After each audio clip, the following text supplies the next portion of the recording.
What would be the signs and signals on your sort of daily radar? What are you watching for when deciding, okay, whether this could have real material economic impact? Would it be at oil prices? Is it inflation expectations, credit spreads? I'm just curious what's on your radar, what you get up and watch.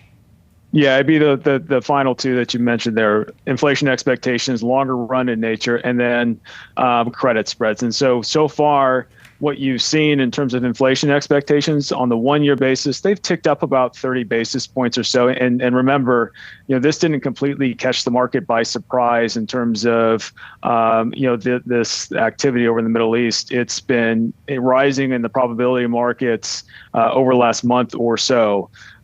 So you've seen inflation expectations on the front end of the curve tick up by about 30 basis points or so. That's not a huge move, but it is part of a trend that you should watch pretty closely. Secondly, is the credit markets.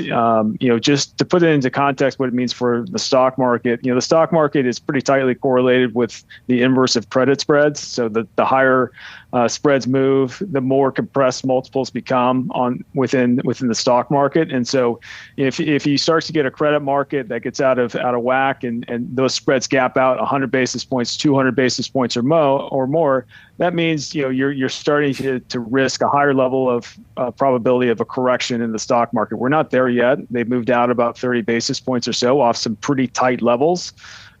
So those two areas I think are probably the most impactful for an equity investor at this point.